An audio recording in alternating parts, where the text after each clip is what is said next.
Everybody has a story to tell, and there was a time when we would share those stories around the kitchen table, laughing, telling jokes, talking about the events of the day, heated debates, tragic loss, living life. The kitchen table is where we could share our lives. So come sit with me and my friends as conversation unfolds across the kitchen table. In this special two-part episode, I'd love to introduce you to my dear friend Michael. We had such an interesting and meaningful conversation that I couldn't edit it down to just an hour. Michael was such an intelligent and deep thinker. Listening to him talk about some of these topics really gave me a new level of understanding, and he has such a big heart. He is full of compassion, caring, and grace. He truly loves people. And the topics we talk about are hard issues. Across the Kitchen Table is not meant to be a political podcast or a soapbox for me to stand on to give my opinions on issues. However, there are times when the conversation deals with what is happening in our country and society today. Since Michael cares so much about social justice and valuing every human life, our discussions circle around American history and our treatment of those who are different than us. And history has a way of repeating itself if we don't study it and learn from it. In the first part of this two-parter, we talk about racism and poverty in Clairton, Pennsylvania, and Pittsburgh in general. We talk about the efforts of good people to make their home and community a better place. We talk about missionaries and the Christian influence on the world, imperialization, colonization, Western thought.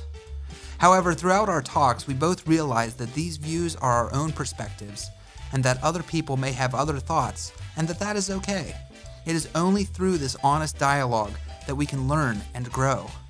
In part 2, we go deeper into ICE and the treatment of illegal immigrants, the Christian church and whether we love as God loves, and ultimately, how do we all find our place in this world and live and grow together in love for each other?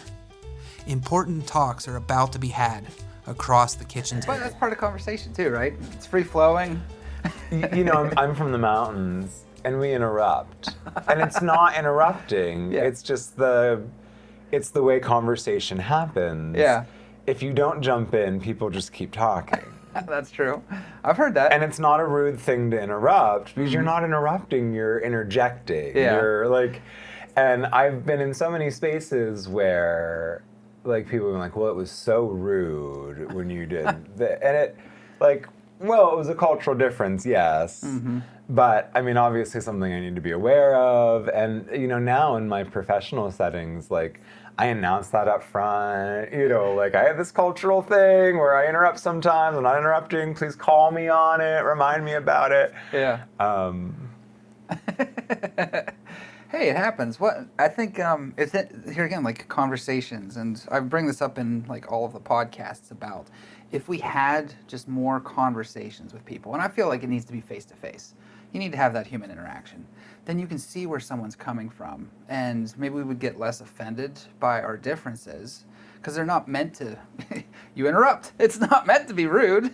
I mean, it's the same as, you know, a lot of New Yorkers are very brash and just interject or just yell over each other. It's not meant to be rude, but if you're not from that, then you're like, it's a little different. Yeah, for sure. Up in the mountains, huh? You're from Central PA, right? Like central-ish? No.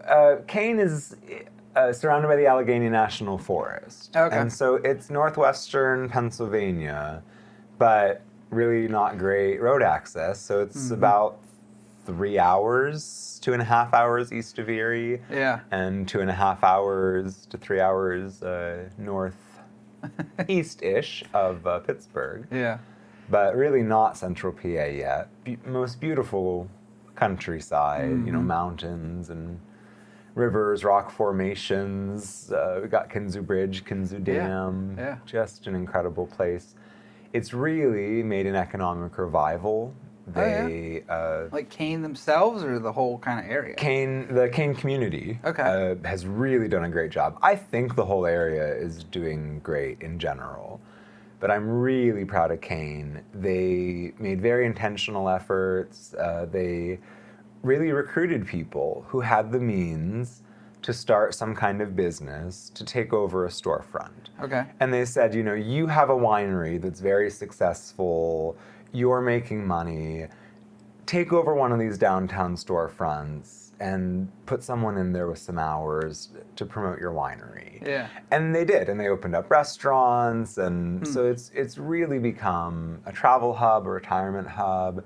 We've always had hunters come up to their cabins. We've really worked the community, the mayor, the Chamber of Commerce, like they've worked to make it an art space that it's bring the whole family up. There's something for everyone while some people are hunting. Even if not everyone's hunting, there's something for everyone. Yeah.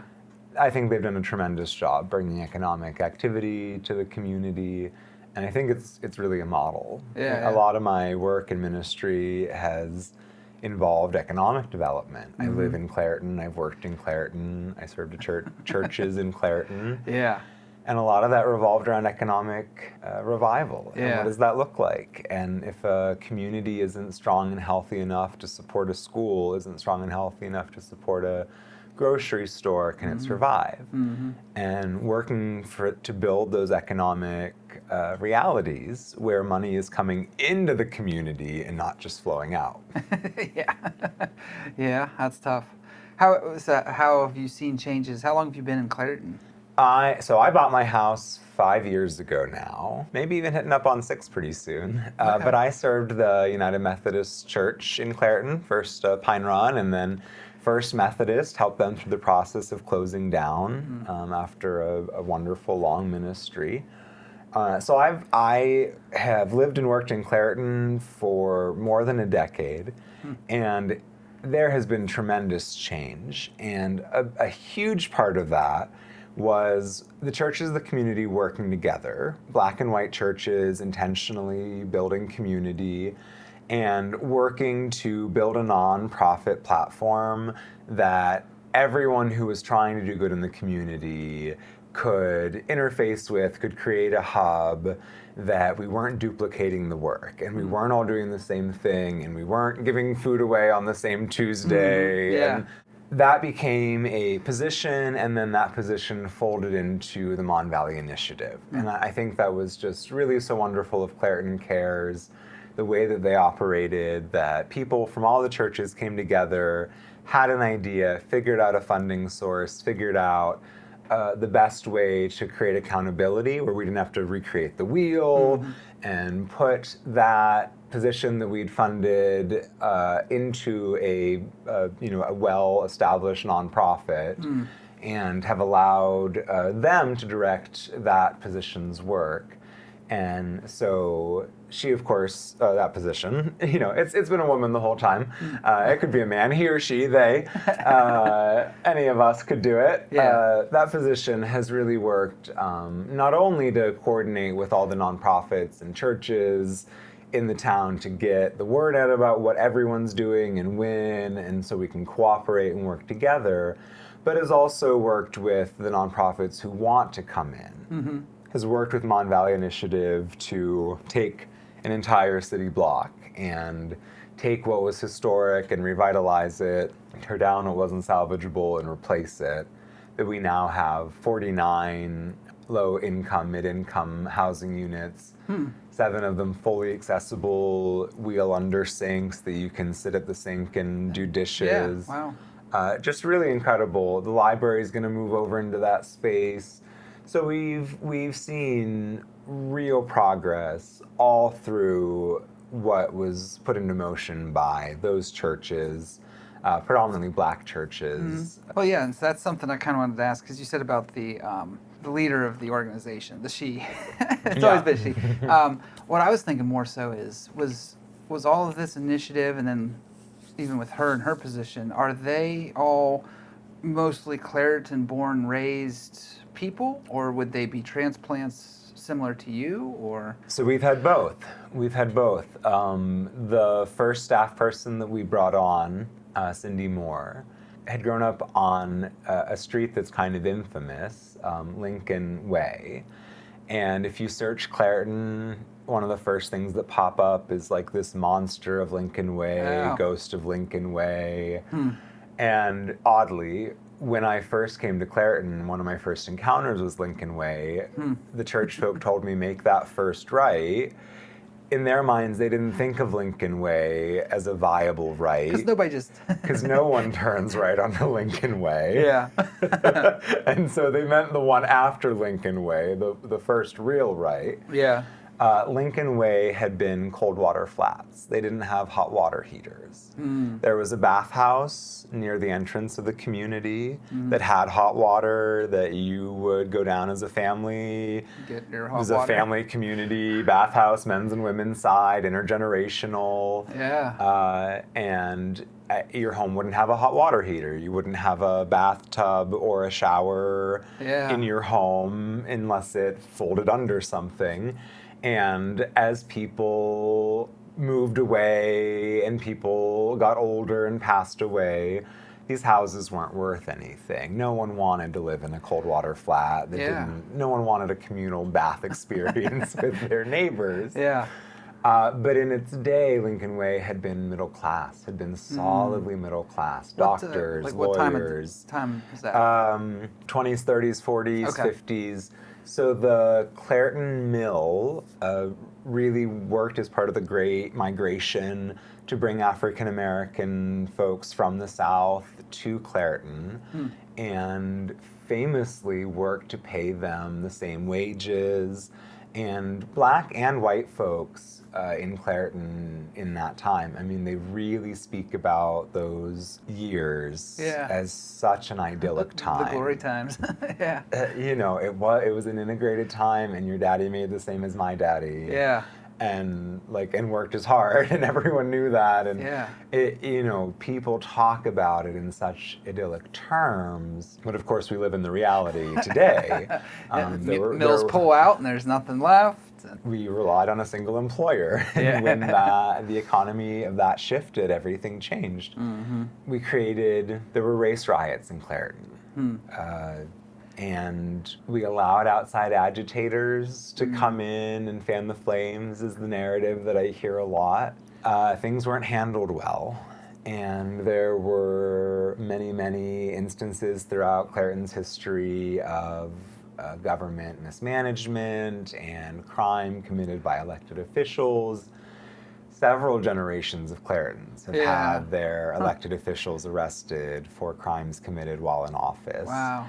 And more than that, we have, a former mayor who purchased all the mineral rights for $1 from all of Clairton and sold it for more than $3 million. Yeah, more than that. And actually retired to the town where my grandpa lived, way up north. And, and I wish that people in Clairton were angrier about that than about the number gambling rings that other mayors went to jail for long times for. I think that stealing $3 million that rightfully belongs to the city of Clairton should be a much, much bigger deal. But he's gone now, and I am a Methodist minister and believe in the goodness and mercy of God more than anything else. So while I'm really angry, I think he's doing just fine these days. Without the $3 million. Yeah. Much, much greater, grander. Was that corruption just on the local city level, or was there also mismanagement brought in? Because you said about kind of bringing in other people. You can't say too much because it's tied to the mafia, huh? Okay, that's fair. Well, the reason I'm saying that is because that's Clairton's... Yeah, tell me more. Well, Clairton's not the only instance. It's really funny. I didn't grow up in Pittsburgh, but I knew of Pittsburgh and things, and I've had conversations with Pittsburghers. And then I, do my research for other history, and there's a lot of forgotten history as far as racism and violence in Pittsburgh. We all tend to think, oh, we're a big, happy family city. We're all Steelers fans. It's united. And maybe it's gotten to that place, but it really hasn't been that place. Well, as a Methodist minister, we are appointed by the bishop. We're sent to communities. We live in communities for 1 year at a time, hopefully a good while. We're always outsiders. And there's nothing wrong with that status. But I think in every community you have these insiders, you have outsiders, you have the new folks. And I've lived in Clairton 10 years. I'm still an outsider. But it's very interesting. You have these families in Clairton who came up with the Great Migration, who moved from the South, who worked at the mill, who who moved in during those years, whose children were born in the post-war years, who had large families. These kids who grew up in Clairton School District when it was one of the strongest school districts in the state of Pennsylvania. Wow. That a degree from Clairton School District got you into any university you wanted to go to. So you hear all of these stories, and then the race riots happen, and it's just all downhill. And it's all interconnected with the mills pulling out, with the economic, with the jobs that are gone. People hold on to this idea. We think of poverty as a moral failure. Oh. And we keep thinking like, well, what did all these people do wrong? Yeah. That they're all poor. I served a church where some folks, when they got married, a lot of folks were boomers. Some folks, when they got married, bought a house out in Jefferson Hills, Pleasant Hills, in the suburbs, and some who bought their house in Clairton. Mm-hmm. And those couples spent the exact same amount of money on those houses and had different reasons and motivations. They talk about when Jefferson Hills wanted to merge with Clairton, and the Clairton folks said, no, we don't want people who have outhouses in our community, and so they didn't merge with Clairton. Yeah. We don't have that tax income from these $1 million houses because we didn't want their outhouses. We were prejudiced against those poor Jefferson Hills, Poor Pleasant Hills people who now live in Upper St. Clairton. And don't want to deal with the folks here in Clairton who have Pittsburgh commodes. Yeah. Yeah. Glory be, we have Pittsburgh commodes. Yeah, it makes us wonderful. Clairton has dealt with economic realities and deals with pollution and air quality and issues. But so many folks see these things as moral failures. Yeah. And live in this altered reality where everyone in Clairton is lazy, does drugs, can't hold down a job. Everyone on my street has had a wonderful career, has worked all their lives. Their kids are off doing great things. Or they're young people working 3, 4, 5 jobs, piecemealing together an existence for their kids. It's such an interesting community to live in. And the people work so hard and live such interesting lives.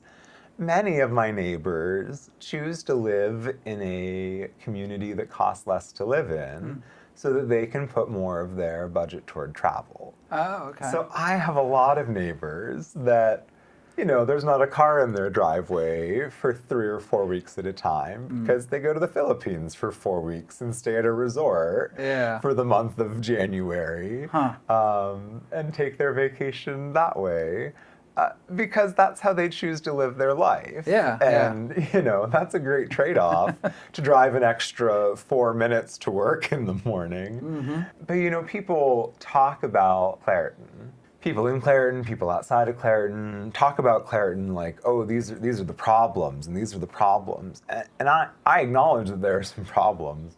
But we have some of the greatest strengths I've ever seen in any community. I mean, our young people are fantastic.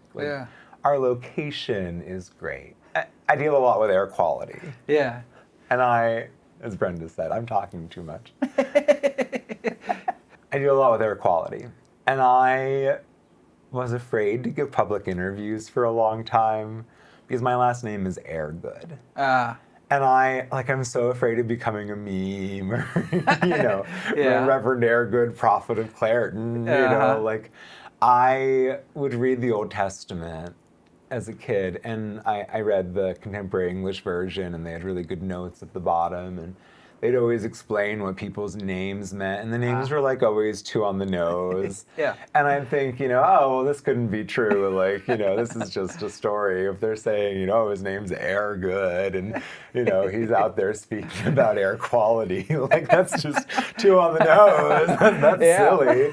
And here the bishop felt right to send me there for a decade. And in Clairton, in the churches I served, most people rely on a pension from the mill. And a lot of people remember the glory days when the mill took care of the city and would provide Christmas gifts for children, and Christmas decorations were put up by mill employees, and there was this great collaboration, and all the bosses had to live in Clairton and the workers lived in Clairton, and it was a mill town. And there, we still call it Old Town, New Town.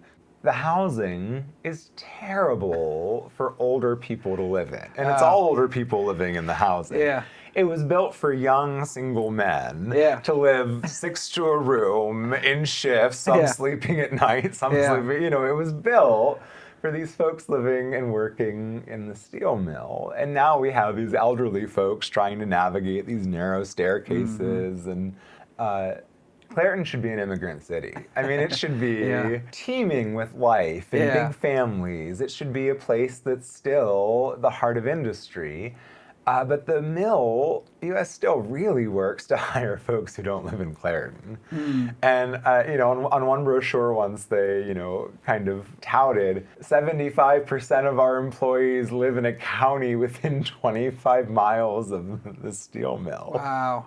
Because that's the only steel mill still working in Allegheny County, right? No. There's still, it's still the whole string of them. Oh, okay. It's still, Edgerton and Braddock, and it's still the string of 4 mills. Okay.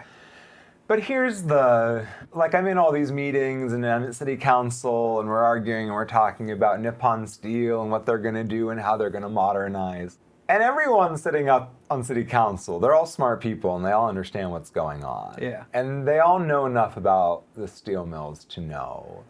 Clairton Mill makes coke. Okay. It's part of the steel making process. Yeah. Coke is a refined gas that burns at a super high temperature. Yeah. You can create that super high temperature in any number of ways now. Yeah. Coke gas isn't needed. Welcome to the 21st century, right? So Nippon Steel has bought U.S. Steel and promised to modernize it, to reduce pollution in all these ways. Yeah. And the way that that's going to happen is they're going to transition from a coke-based steelmaking process to another way to get to that temperature. Yeah. There's really not any other way that they can bring down the pollution without doing that. Yeah. So, as I understand it, their first offer was to buy everything but Clairton Works. Okay. Because they don't need it. Yeah. If they do something with it, it's going to cost them a ton of money, and they don't need it to be there. Yeah. They could make Coke and sell it. They could keep it operating and update everything else. They could update the batteries to make it Coke more efficiently. They could, and then sell it somewhere else, use it in another plant. I guess they could do that. Yeah. I don't know what else they're going to do. Yeah. I mean, create energy somehow. I could see it covered in solar panels and catching the river's energy and doing this, that, and the other. But fundamentally, Nippon is going to have to do something radically different with the Clairton Mill. And I think they're just going to... Just tank it. Pull a Bob Nutting. Yeah. Buy the business and tank it. See, I can say whatever I want on this podcast because, I don't have any enemies, right? No, yeah. Well, and I don't serve churches in Clairton anymore, so I don't have people who are afraid that what I say is going to get them in trouble. Mm-hmm. But you're still vested in the community. Invested in the community. I live there. And unfortunately, there's only 2 ways to really make huge changes: is to be very political and win everybody to your way of thinking, or spend a lot of money to make them win over to your way of thinking, or just buy things. I study mission. I'm a pastor and a missionary, and I study mission theology and strategy. And the way that I understand mission, I think radically different than the way that a lot of people think about mission. We're not going somewhere to win converts and conquer, but rather it's this idea of a shared mutuality of religions. E. Stanley Jones, the famous missionary to India, he said, Christians should understand that they can sit down with anyone of any religion and talk openly about their beliefs and compare them and share them and have no fear. If you really think your beliefs are right, and the ordained truth that God has prepared for all of humanity, why are you afraid to hear what someone else thinks about, their invisible friend and how they think that they're eternally right? That's a zinger there. But that, we have no fear of this. We embrace this, and that people of all faiths should sit down, should learn from one another. And I think this is the only way that we can do mission. And one of the ways that we do this is trust transfer. That we live our lives in such a way that, when we say, oh, well, and I trust Jesus, you can say, oh, well, I trust you, so I can also trust Jesus. In the same way that, you really like your Subaru, and I trust you, so I know I can trust your Subaru. Yeah, your judgment on it, yeah. And so I think that idea of trust transfer and the way that we live our lives, that people realize that they can trust the way that we see things. And so I think it matters to live in communities that you serve, to live with these realities. I have a cough. I've had a cough for years, and I went to Ukraine in summer 2024, and after 10 weeks, my cough cleared up. And I came home and my cough came back. Hello, Claritin. And I have a Claritin cough, and I don't love that. I buried a lot of relatives to cancer, and I don't love that. I just have a cough. It's part of the lived reality. Everyone who lives in Claritin has a Claritin cough. And when you see the Facebook messaging, Claritin pages, when someone says anything against the mill, there are people simping for the mill right away. You should thank your lucky stars you got this mill that pays our taxes, and they save us. What would we do without the mill? It's like an abusive spouse. They pollute us so good. You don't see how good they pollute us at night. And they're simping for the mill, and every time it's like, you're not grateful enough. And no, I'm not. That really does sound like an abusive parent or spouse. And it's like, yes, I understand that the mill was here when I moved here, but that doesn't mean that I can't want what's better. And even if I didn't live in Claritin, the air in Claritin doesn't stay in Claritin. Well, it does because of some weather phenomenons. We get this... But it does definitely waft up. It wafts up, it moves around, and even Upper St. Claritin might get some of our air sometimes. And drive along the parkway, you get some sniffs of ooh, what's that? And that's just the wafting of it. It's not in the fire. Yeah, we get some inversion. We get some where the humidity holds the valley and will hold pollution in.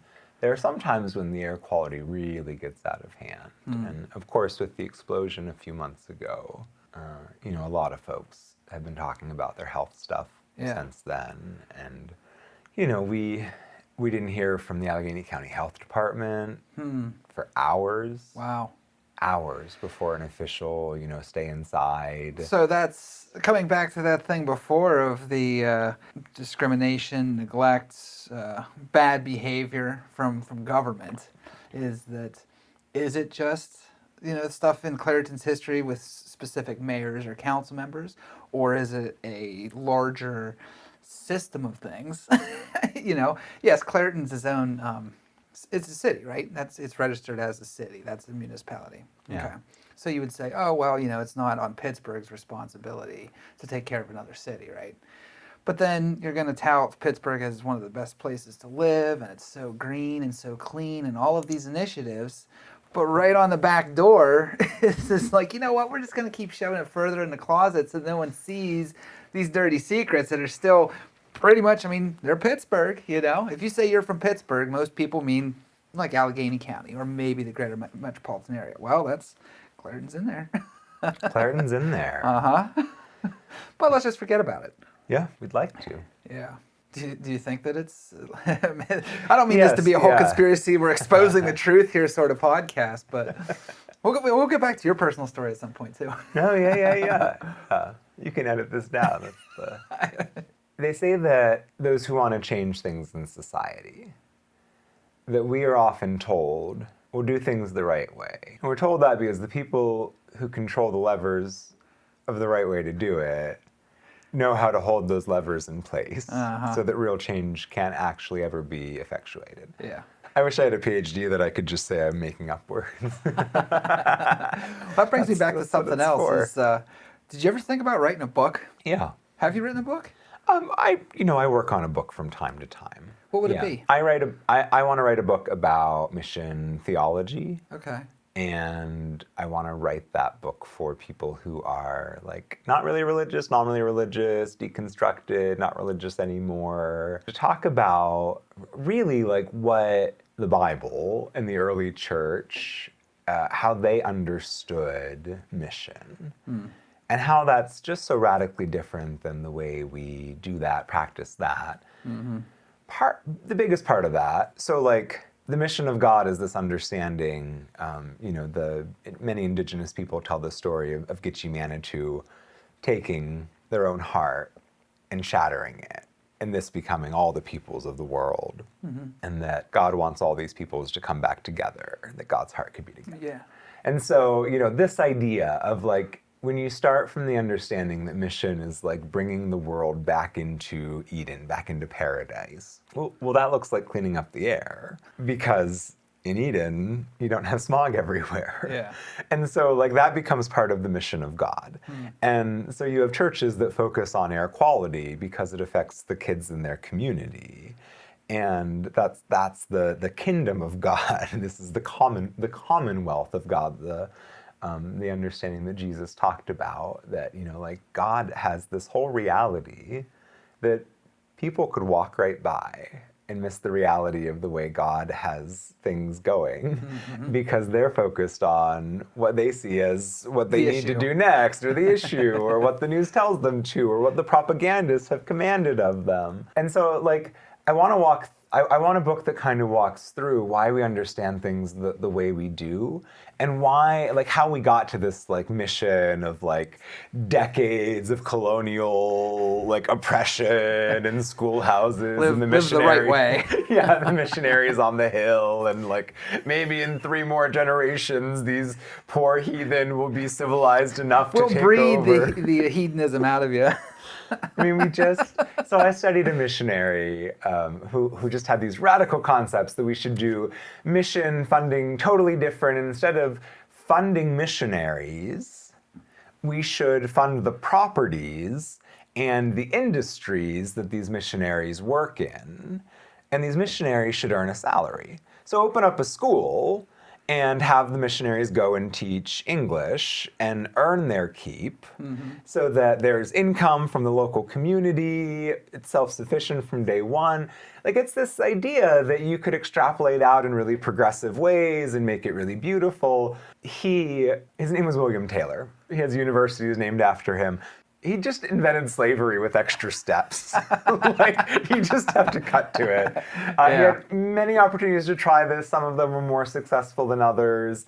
In India, he started printing presses, and the local people kind of took it over. And so, like, it ended up being a wonderful, positive thing, I think. In Latin America, he started schools for expat children, and, really launched the Pentecostal movement from these churches without really intending. So, like, what William Taylor did grew into something that William Taylor never really intended. But in Africa, like, he just created slave plantations. Like, it got really ugly, and he was a bishop of the Methodist Church by then, and ended up getting defrocked and pulled out of that position because they were like, whoa, how do you not see this? It's really bad. And he didn't see it was bad. So I want to write about different missionaries and different mission realities. And I studied the Shembaites, these people, an ethnic minority religious group in Africa, who follow Isaiah Shembe, who stole a Bible from missionaries and started a religion based on nothing but the Bible. Well, no sort of tradition in handing stuff down. Yeah, huh? nothing. That's interesting. Nothing but the Bible. Yeah. Nothing but a stolen Bible. Yeah. Like, do you get to that commandment and stop right there? Like, Oh, I stole this. The rest yeah. of it's- Hopefully he got to the Gospels and was like, oh, okay, I'm forgiven for that. forgiven. There's something actually good coming out of this bad thing I did, but you know. Yeah.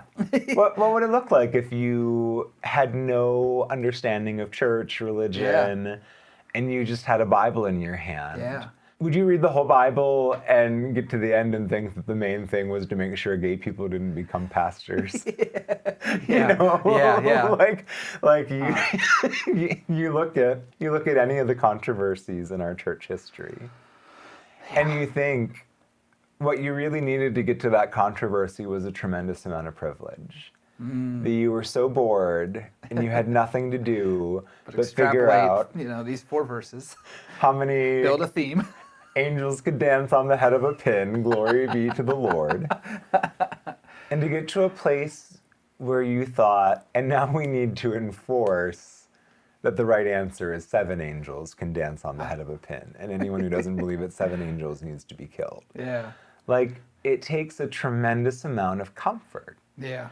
And this is what we see in church history, is that the very best versions of Christianity emerge when there is tremendous societal persecution. I mean, we see the Corrie ten Booms coming out of World War II who hid Jews in their attics. And I think today we are living in a time where in the future we will learn the names of men and women of God who are hiding their undocumented neighbors in their attics and crawl spaces and protecting their children and helping their children get to school safely. And I think someday we will learn the names of these people and we will read and celebrate their stories. Yeah. Understanding them as saints of God in the same way we think of those from World War II. So we find the best versions of Christianity when, you know, there's great societal persecution against doing the right thing. Like, glory be to God, we are in the season of good Christianity. And we find the absolute worst versions of Christianity when Christians are comfortable. And then they decide that they need to figure out how they're persecuted because the Bible is written to a persecuted people who face real challenges. And so if you're deeply comfortable and you have no real challenges beyond, like, you need your nails redid or Starbucks got my order wrong. the great slap in the face of a wrong Starbucks order, that you need to create these persecutions that the Bible can still be relevant to your life. Yeah. A tremendous amount of the Bible is written from a persecuted people, an oppressed, downtrodden people under the boot of empire. And when you are the boot of empire, it's really hard to read those stories because you don't want to read stories and think, well, there I am. I'm goose-stepping alongside the baddies the whole way. So you always put yourself in the hero, you know, well, we found ourselves in a time of Christian nationalism, of white supremacy, of Christian supremacy, where we have versions of Christianity that very openly, remorselessly claim a hierarchy based on race, ethnicity, background. I went to a Bible college, and all the freshmen took a Western thought and culture. That was Francis Schaeffer's societal project in Europe. Do you know this? No. I'm just wondering, is this teaching them Western thought and culture, or is it a critical analysis of and looking at and tearing apart accurately?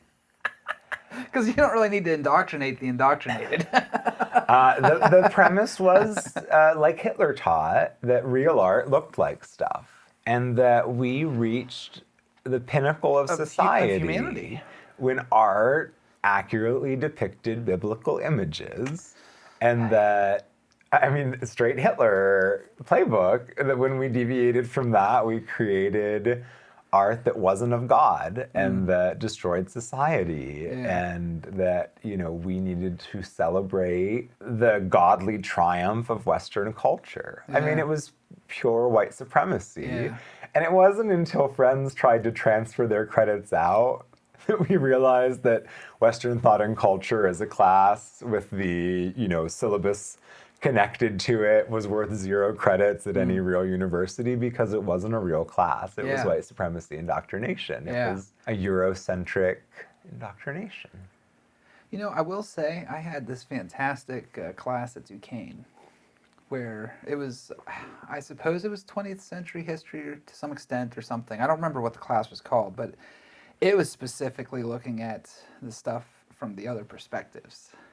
And because I really remember, growing up in white America with the textbooks by, what were their names? I can't remember. But Brayson Harcourt, was that it? Yeah. And everyone's Copyright name infringement scribbled. Brenda says no. You get your As book. Brenda would do, some publisher I worked for, some publisher. You get the book and you open it up and you see whose book you had from last year, sort of thing, and then you cover it with the book, the book cover. I had my sister's And you can draw on it. journalism book. Oh, yeah? Like 4 years after her. Yeah. And she'd highlighted every answer to every test question after the test. And I There you aced the go. whole semester. Thank like you, Rebecca. That's like Harry Nerd. Potter finding the special book. Yes, He's yes. like, oh, all these notes. This makes it easier. Thank you for a nerd.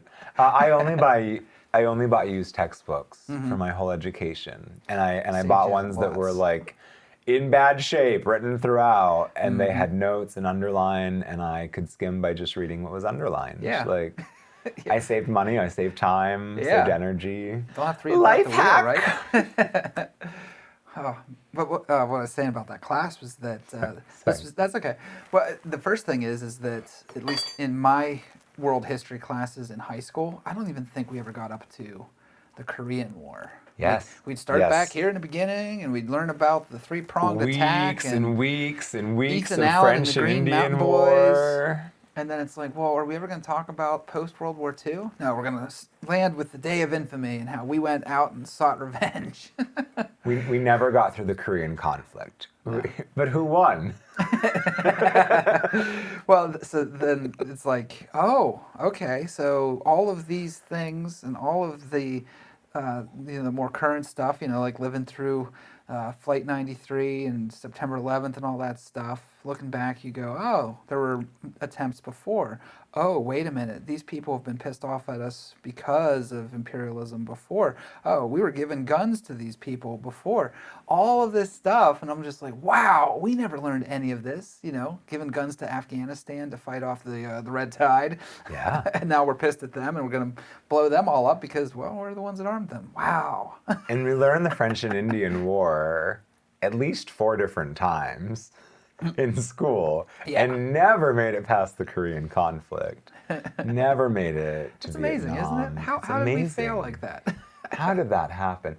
And I had good history teachers. I had good history Yeah. teachers who cared about it. And one who wrote all the words we had to copy into our copybooks and then would tell us the real history. Oh. And there'd be discrepancies, and you Yeah. would note that in your Yeah. mind, Well, that's well, good. really, the Native Americans, it was more likely that they did this. And, Yeah. He told us the real history in between what was required. Yeah.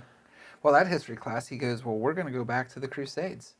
And I was like, oh, okay. He's like, yeah. I mean, what we're thinking is we're bringing democracy to the world. We're bringing a better lifestyle to everybody. Whereas what they're viewing it as 1,000+ years of the Christian world coming in and destroying their culture, destroying their buildings, taking things from them, saying, you're going to learn our way, our thing. I was like, wow.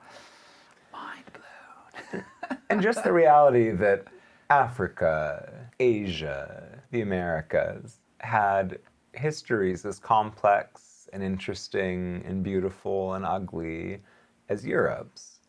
And yet we continually teach Europe's history as it relates to American history, and not any of the other ways that different cultures' histories connect into America's Well, history. that's because there's so many different countries in Europe, right? You know, there's Germany and there's France, and they bring us good cheese and all that kind of stuff. Africa's pretty much just a country of its own, right? Just the country of Africa. At The least that's country what I of learned. Africa.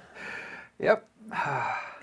It's such the way that colonialism continues in our world, in our mindset, in our lives, that we can just group whole swaths of countries and cultures and peoples and languages into one reality. Yeah. And I think that this is what mission, as understood in the Bible, is really about, is that we bring an awareness, a cultural competency.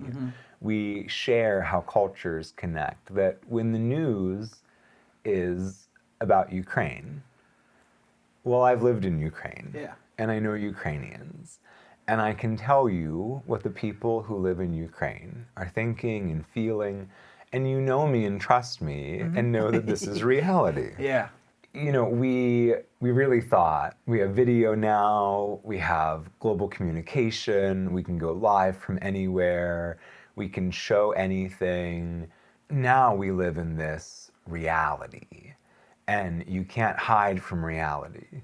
Well, now we've moved well beyond that. We're AI. You recreate reality. You can recreate your own reality, any reality. And so we're back to the trust transfer method. And in the life of the church, one of the realities was that churches all hosted missionaries on at least a quarterly basis, usually a monthly or every other month basis, and they'd have a tureen dinner. And the missionaries would come from far-flung places, and they'd talk about the reality. One of my mentors from my Bible college, and I make a lot of jokes about my Bible college, but I got a good education. I got a great education. Yeah. One of my mentors, his wife, her family was imprisoned as part of a violent regime in Asia, and the Western press had not got wind of this story until her family was kidnapped and held. And, by that point, it wasn't until her family was kidnapped that the West understood that the people in power in this country were bad.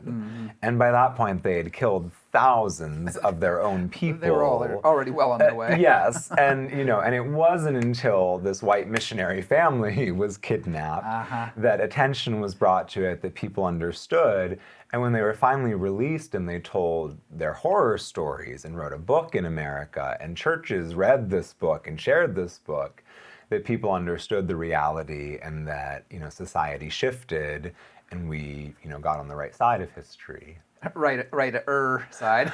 Right side. Henry Kissinger was involved. So for the audience that's listening, you couldn't see Michael's big eye roll. That's why I wanted to comment. Thank the you. More right-ish side of history. Yeah. Everything is a grain of salt, and we are the salt of the earth. So We as Americans. we specifically. We hold the secrets. Well, we never learned about ourselves as a colonizing force. Even though we use those terms, the colonists, they had colonies. This was bright and beautiful, wonderful and cheerful. We shared corn and planting techniques and pumpkin pie, and we gifted blankets. You're welcome. Like, we never learned of ourselves as colonizers who were so successful that all that remains of the indigenous people are small colonies. That's what successful colonization looks like. Yeah. That you get the remaining indigenous people into tiny areas of land, no real control over their own lives. How do they move? Can they import, export across the Canadian border as they have for thousands of years without paying the tariff taxes the president has dreamt up for the day? Americans, and I have no indigenous ancestry, to my knowledge, officially. by family lore, none. Not even a Cherokee princess. But, our lived reality, probably if I did a DNA test, I probably would have some indigenous blood at some point. We lived right on the edge of reservations for generations, and probably somewhere in the family there was something. People get randy. People being people and all, And without Netflix, then you're just chilling. But I lived right there on the borderlands of reservations, and lived in an all white, all European dominant culture that told the story of Indigenous Americans. In 3rd grade, we listened to the Johnny Cash song that he wrote about the Kinzu Dam. Oh. Corn Planter, Can You Swim? About Chief Corn Planter signing. Yeah, it's a very interesting song. I'm going to have to link that one in the show notes. Please link it. Johnny Cash kind of sings all the words. Yeah. And then the chorus, are the words from the agreement that Chief Corn Planter signed with George Washington. That the indigenous people would have their rights in their land as long as the sun shall shine. And it's a beautiful, beautiful, beautiful song. And we listened to it, and we talked about the dam being built, and the reality that Pittsburgh was flooding, and that it would save lives, and this was important, but that these were native burial grounds that were being flooded out. And growing up in that area, we have the Kinzu Bridge that we visit all the time, and we go out and walk on and talk about and hike under, and we have the Kinzu Dam that we never went to. Oh. And people from Pittsburgh would come up and they'd go boating and fishing. We never went there. Huh. Okay. And it wasn't like, oh, those are sacred Indian lands, but you didn't go there to go have fun. You understood those lands meant something to someone. Yeah. And we just took them. Yeah. And so we grew up, local folks. That's how we thought about it. Well, at least you had a cognizance of it and a respect for it. I mean, isn't that the bigger thing you're saying about missionaries going over to places not to change the culture, but to kind of just have across the kitchen table conversation? Yeah. I'm not here to fix your life. You're not here to fix my life, but we're here to talk about it and see, and to come to a respect, because you could be completely different from me. That's fine. I don't have to change your way of thought. I don't have to change the way you live. I can respect the way you live. I can respect your thoughts. I can respect how your whole culture lives. And if it's not for me, it's not for me. That's... Vote for Trump. Sorry, I don't want to get political. I don't want to go there. Okay, so back to the growing up small town in the mountains, and the whole Clairton, what you're doing there and everything. Did you always feel some sort of call? Because I would say that you are a champion. Thanks for stopping by today. There's always a seat at the kitchen table and another story to tell. If you have a story to tell, I'd love to hear from you. Please send me a message.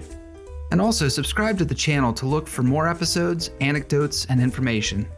Talk to you next time and have a great day.